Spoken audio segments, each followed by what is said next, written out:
Lockdown प्रक्रिया की कोविड-19 कारण चल रही है, उसमें आपको पढ़ाई में कोई असुविधा ना हो, इसलिए इस संस्थान के माध्यम से ये प्रयास किया जा रहा है कि आपके जो कोर्स अधूरे पड़े हुए हैं कोचिंग बंद होने की वजह से, वो आपको प्रोवाइड कराया जाए सुचारू ढंग से। क्योंकि जो प्रक्रिया चल रही है महामारी की, इसमें आपको घर पे ही रहना है, लेकिन घर पे रहने का मतलब ये नहीं है कि आप अपने कमरे में रहें और केवल सोते रहें।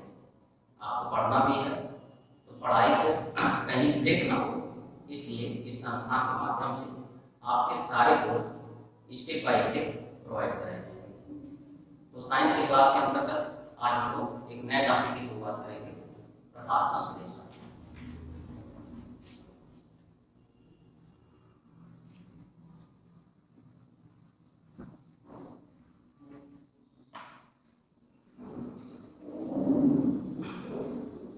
फोटोसिंथेसिस।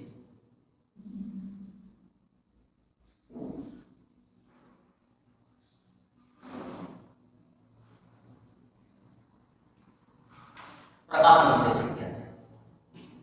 प्रकाश संश्लेषण हम लोग जैसा कि जानते हैं कि पौधे जो है उत्पादक श्रेणी में आते हैं, स्वभाषी होते हैं।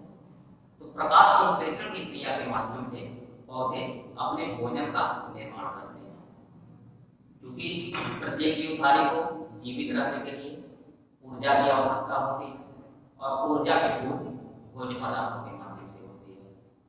उनको सारी क्रियाओं को सुचारू ढंग से संचालन करने के लिए ऊर्जा की आवश्यकता होती है और ऊर्जा की पूर्ति के लिए भोजन ग्रहण करना पड़ता है। तो पौधे जो है प्रकाश संश्लेषण की क्रिया के द्वारा अपना भोजन बनाते हैं। तो प्रकाश संश्लेषण की क्रिया को अगर परिभाषित करें तो कहा जा सकता है कि प्रकाश संश्लेषण की क्रिया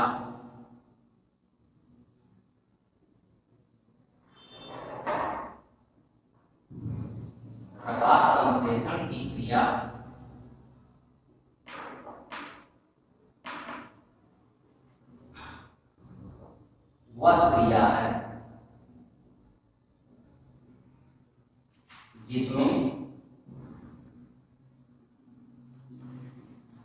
हरे पौधे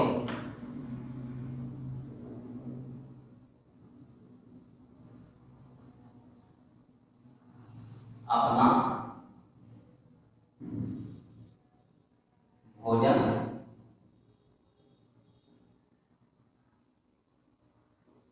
बनाते हैं। अर्थात पौधों के भोजन निर्माण की क्रिया ही प्रकाश संश्लेषण की क्रिया होती है। इसमें होता क्या है कि कुछ रॉ मटेरियल होते हैं, जैसे कार्बन डाइऑक्साइड, जल, सूर्य का प्रकाश और क्लोरोफिल पर आधारित।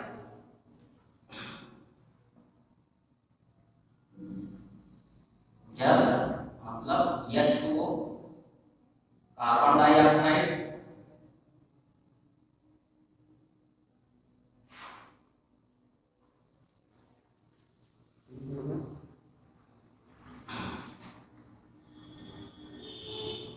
CO2,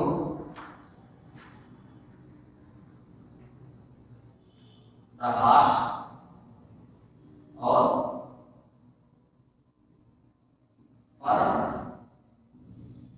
हरित, जिसे हम हिंदी में कहते हैं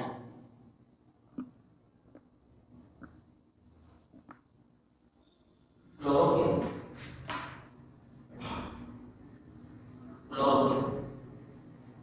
ये हमारे रॉ मटेरियल होते हैं प्रकाश संश्लेषण की क्रिया के लिए। इन चारों की उपस्थिति में हरे पौधे जो होते हैं, ये क्लोरोप्लास्ट में दो अंग पाया जाता है, दो कोशिकांग होता है। एक को कहते हैं ग्रेना और दूसरे को कहते हैं स्ट्रोमा। इन्हीं दोनों भागों में प्रकाश संश्लेषण की क्रिया संपन्न होती है। प्रकाश संश्लेषण की क्रिया में हमने आपको बताया कि प्रकाश, तो प्रकाश क्या होता है? यहाँ पर केवल सूर्य का ही प्रकाश आवश्यक नहीं है। सूर्य के प्रकाश के साथ साथ कुछ कृत्रिम प्रकाश भी जो होते हैं, ये भी प्रकाश संश्लेषण की क्रिया के लिए उत्तरदायी। तो प्रकाशिक अभिक्रिया होती है और अप्रकाशीय अभिक्रिया भी होती है। तो जो प्रकाशीय अभिक्रिया होती है वो क्लोरोफिल के ग्रेना में संपन्न होती है और जो अप्रकाशीय क्रिया होती है वह स्ट्रोमा में संपन्न होती है। तो इन दोनों भागों में ही प्रकाश संश्लेषण की क्रिया संपन्न करते हैं और इन चार रॉ मटेरियल के माध्यम से। तो होता क्या है प्रकाश संश्लेषण की क्रिया में जो रासायनिक अभिक्रिया होती है उसे आप समझ लीजिए, उसके बाद इस चीज को स्क्रीन समझ लीजिए।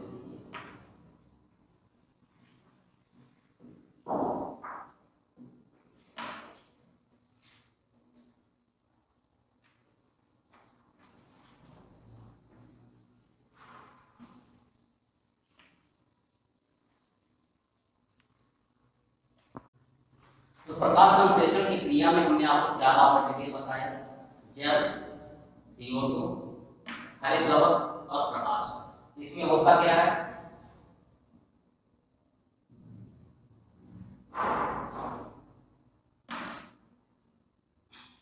CO2 प्लस 12H2O, सूर्य का प्रकाश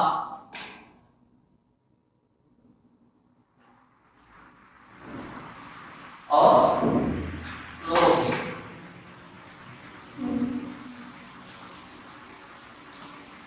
इन दोनों की उपस्थिति में C6H12O6 प्लस 6O2, यही अभिक्रिया होती है प्रकाश संश्लेषण की क्रिया।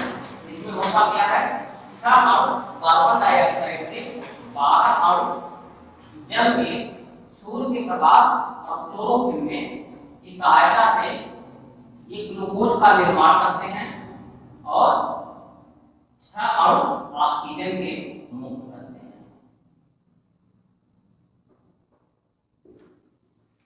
ये होता है प्रकाश संश्लेषण की क्रिया। इसमें ऑक्सीजन मुक्त भी हुआ और उनका भोजन निर्मित भी हुआ। भोजन के निर्माण की प्रक्रिया जो होती है इसमें कार्बोहाइड्रेट का निर्माण होता है।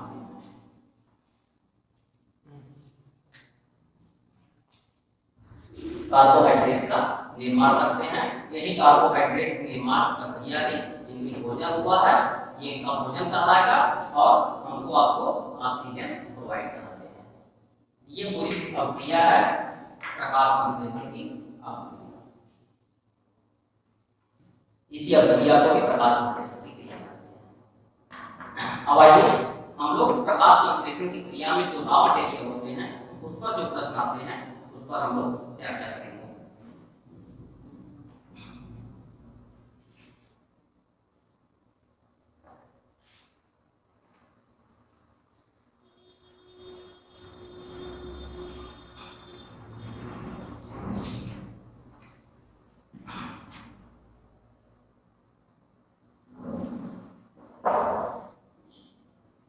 प्रकाश संश्लेषण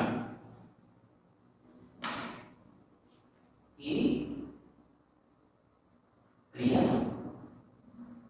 जो प्रकाश संश्लेषण की क्रिया है प्रश्न आता है यह किस प्रकार की क्रिया है। तो प्रकाश संश्लेषण की यह क्रिया जो है उपचयन और अपचयन की क्रिया होती है। मतलब ऑक्सीडेशन और रिडक्शन।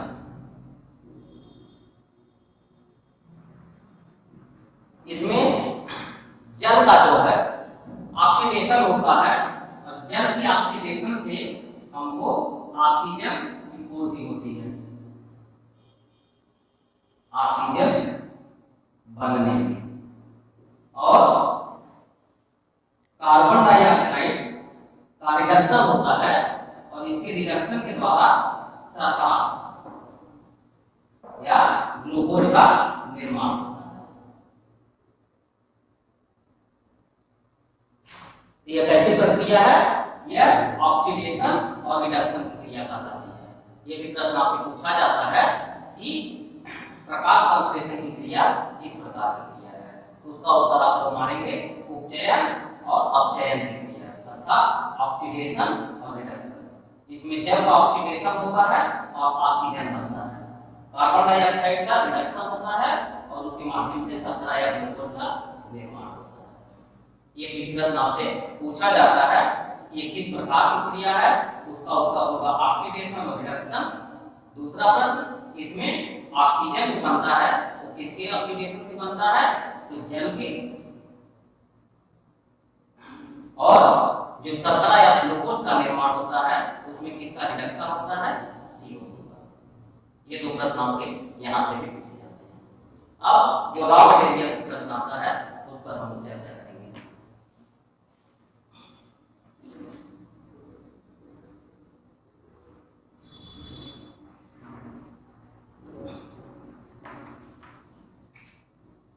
पहला रॉ मटेरियल है CO2, कार्बन डाइऑक्साइड। ये प्रश्न कई बार पूछा जा चुका है कि प्रकाश संश्लेषण की क्रिया में पौधे रॉ मटेरियल के रूप में किसका उपभोग करते हैं, CO2 का, O2 का, तो उसमें CO2 का ऑप्शन आपको लगाना है। CO2 उनका रॉ मटेरियल होता है, इसमें CO2 को उपभोग करते हैं।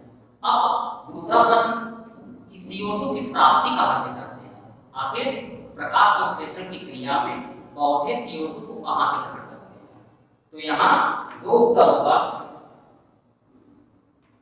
जो स्थलीय पौधे होते हैं,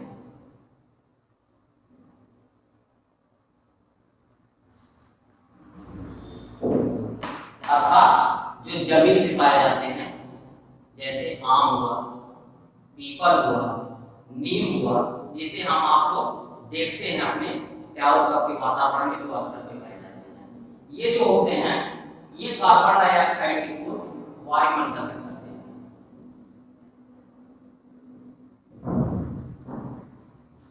ये प्रश्न भी आपसे पूछा जाएगा कि स्थलीय पौधे कार्बन डाइऑक्साइड की पूर्ति कहाँ से करते हैं, तो वायुमंडल से करते हैं। और जो जलीय पौधे होते हैं,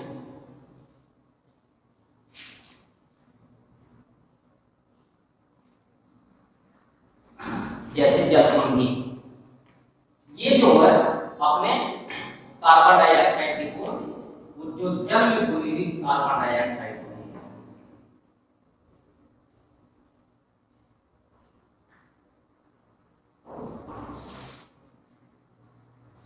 ये जल से ग्रहण करते हैं जलीय पौधे, और स्थलीय पौधे वायुमंडल से ग्रहण करते हैं।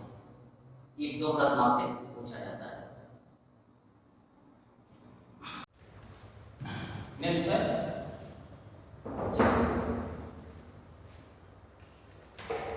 जल में जो आपका प्रश्न बनेगा वो होगा कि पौधे जल को कैसे ग्रहण करते हैं और किसके द्वारा ग्रहण करते हैं।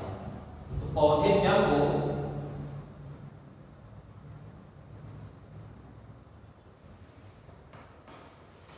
जड़ों के बालों से ग्रहण करते हैं।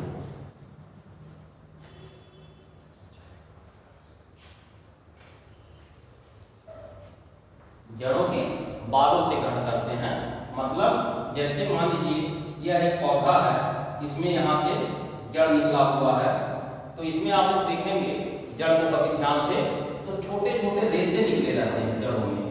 यही जो रेशे हैं यही कहलाते हैं जड़ के बाल, और इन्हीं के द्वारा जल को ग्रहण करते हैं। तो पहला प्रश्न है कि पौधे जल को कैसे ग्रहण करते हैं, उत्तर होगा जड़ों के बालों से। दूसरा प्रश्न इसमें जो बनता है कि जल को ग्रहण करने की जो मेथड है वो क्या है, तो जल को जो है ऑस्मोसिस की मेथड से ग्रहण करते हैं।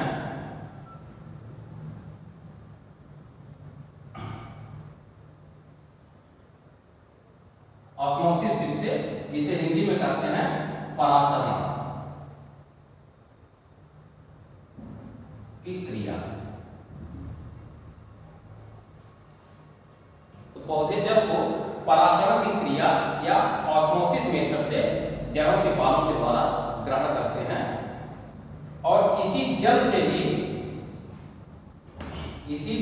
ही उन्हें हाइड्रोजन की प्राप्ति होती है।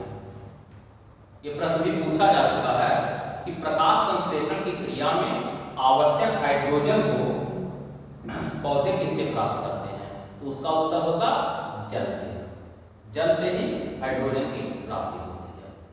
नेक्स्ट रॉ मटेरियल होगा प्रकाश।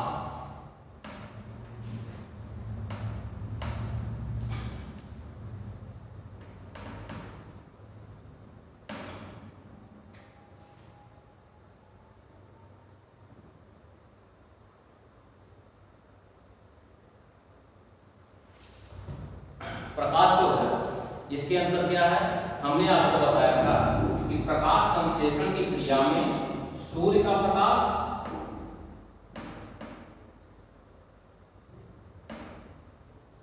और कृत्रिम प्रकाश,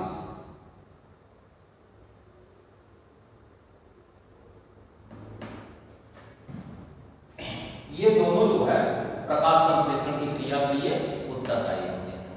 तो अगर प्रकाश संश्लेषण की क्रिया के लिए उत्तरदायी प्रकाश ए ऑप्शन में दे दे सूर्य का प्रकाश, बी ऑप्शन में दे दे कृत्रिम प्रकाश और एक ऑप्शन बना दे ए और बी दोनों, उसका उत्तर होगा ए और बी दोनों, क्योंकि कृत्रिम प्रकाश भी प्रकाश संश्लेषण की क्रिया संपन्न करने में उत्तरदायी होता है। अब प्रकाश से जो दूसरा नेक्स्ट प्रश्न बन के आता है कि किस प्रकाश में प्रकाश संश्लेषण की क्रिया होती है और किसमें नहीं होती। तो पहले हम लोग देख लेते हैं कि प्रकाश संश्लेषण की क्रिया लाल रंग के प्रकाश,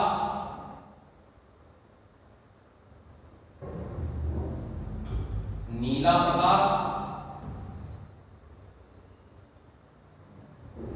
और बैगनी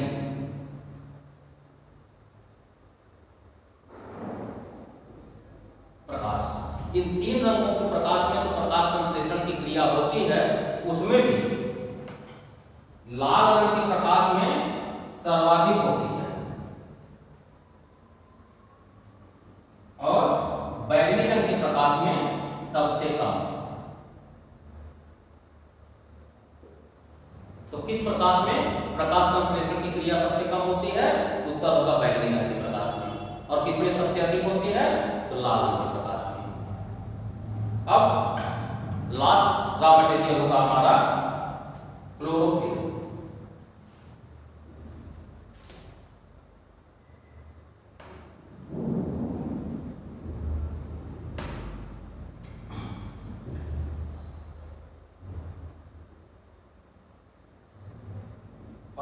हरे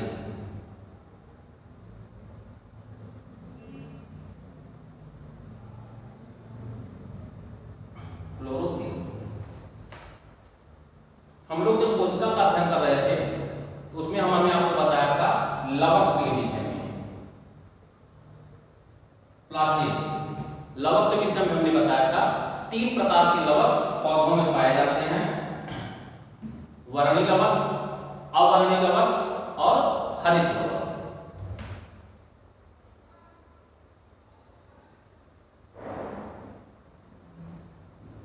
क्लोरोप्लास्ट, जो क्लोरोप्लास्ट होता है इसी के कोशिकांग में पाया जाता है पर्णहरित या क्लोरोफिल। और क्लोरोफिल के भाग में ही पौधे के जिस भाग में क्लोरोफिल पाया जाता है प्रकाश संश्लेषण की क्रिया उसी भाग में संपन्न होती है। तो हमने आपको बताया था कि क्लोरोप्लास्ट जो होता है हरित लवक होता है, यह केवल हरे भाग में पाया जाता है, केवल हरे भाग में, लेकिन सभी हरे भाग के क्लोरोप्लास्ट में क्लोरोफिल नहीं पाया जाता है। क्लोरोफिल केवल पौधों के पत्तियों के भाग में पाया जाता है, जो हरी पत्तियां होती हैं। तो हरी पत्तियों में क्लोरोप्लास्ट में क्लोरोफिल पाया जाता है और इसी क्लोरोफिल में ही प्रकाश संश्लेषण की क्रिया संपन्न होती है। तो अगर प्रश्न पूछा जाए कि प्रकाश संश्लेषण की क्रिया पौधे के किस भाग में संपन्न होती है, इसका उत्तर हो जाएगा हरी पत्तियों में। क्यों? क्योंकि सभी हरे भाग में क्लोरोप्लास्ट तो पाया जाता है लेकिन क्लोरोफिल नहीं पाया जाता। क्लोरोफिल केवल पत्तियों में पाया जाता है और इसी पत्तियों में ही हमारे हरित लवक पाया जाता है, इसलिए हरित लवक की उपस्थिति के कारण केवल पत्तियों में ही प्रकाश संश्लेषण की क्रिया संपन्न होती है। ये हुआ हमारा रॉ मटेरियल, यहाँ से प्रश्न आपको पूछे जाते हैं। नेक्स्ट प्रश्न में हम लोग चर्चा करेंगे प्रकाश संश्लेषण की क्रिया को प्रभावित करने वाले कारक। इसका अध्ययन हम लोग नेक्स्ट वीडियो में करेंगे। तो वीडियो अगर अच्छा लगा हो तो लाइक करिएगा, शेयर करिएगा और सब्सक्राइब करना मत भूलिएगा, जिससे अगले वीडियो का नोटिफिकेशन आपको प्राप्त हो सके। वीडियो को अंत तक देखने के लिए